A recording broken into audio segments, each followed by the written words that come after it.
আধুনিক কৃষি প্রযুক্তিতে বদলে যাচ্ছে চাষাবাদের ধারা। মালচিং পদ্ধতিতে লাউ চাষ করে সফলতার মুখ দেখছেন কৃষকরা। এই পদ্ধতিতে আসি মোটামুটি লাউ খুব সুন্দর হচ্ছে, লাউ বেশি হচ্ছে, লাউ ফলন হচ্ছে, আমরা কৃষক লাভবান হচ্ছি। সনাতনী পদ্ধতির পাশাপাশি মালচিং প্রযুক্তি ব্যবহার করে কম খরচে বেশি ফলন ও লাভবান হচ্ছেন তারা। বিগত দিনে যে পদ্ধতির লাউ আবাদ করতাম তার থেকে অনেক গুণে খরচ আমরা বাঁচতেছি। কৃষকরা জানান এই পদ্ধতিতে আগাছা কম হয়, পোকামাকড়ের আক্রমণও অনেকটাই নিয়ন্ত্রণে থাকে, ফলে কম সার ও কীটনাশক ব্যবহারেই উৎপাদন হচ্ছে তুলনামূলক নিরাপদ লাউ। তাই পাবনার সদর সহ বিভিন্ন উপজেলায় এখন ব্যাপক হারে লাউ চাষে ঝুঁকছেন কৃষকরা। পোকামাকড় কম হয়, ফলন বেশি হয় এখন আর কি। প্রায় ৬০ দিনেই গাছে ফলন আসে। ১ বিঘা জমি থেকে একদিন পরপর ৬০ থেকে ৮০টি লাউ সংগ্রহ করছেন কৃষকরা, যার বাজার মূল্য প্রতিটি ৩০ থেকে ৩৫ টাকা। বীজ দেওয়া লাগে না এবং লাউ সুন্দর ধরতেছে এবং বেশি।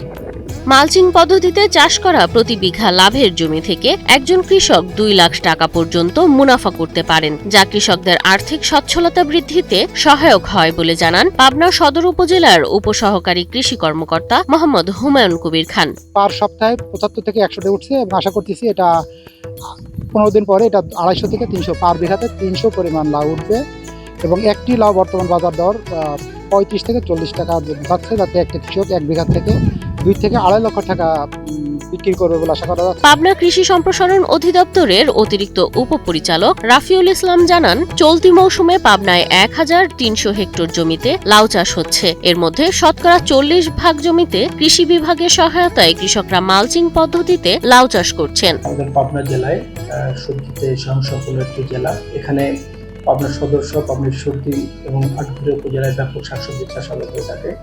এবছর আমাদের পাবনা জেলায় আমাদের রবি মৌসুম এবং খরিফ ও খরিফ মৌসুম মিলে প্রায় ২৩১২ হেক্টর জমিতে লাউয়ের চাষাবাদ হয়েছে।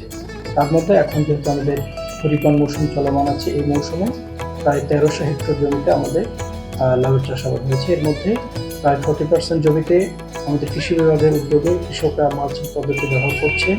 এতে করে যেটা কৃষকরা সুবিধা পাচ্ছে, আর বিশেষ করে তাদের যে আগাছার যে উৎপাদ হতো সেই আগাছাটার পরিমাণটা কমে যাচ্ছে, পাশাপাশি পরিমিত সেচ লাগছে এবং বিভিন্ন ধরনের পোকামাকড় এবং রোগবালাইয়ের আক্রমণটা তুলনামূলকভাবে কম হচ্ছে। আধুনিক প্রযুক্তির সঠিক ব্যবহার ও সহায়তা বাড়লে দেশের কৃষি খাত আরও সমৃদ্ধ হবে, এমনটাই আশা সংশ্লিষ্টদের।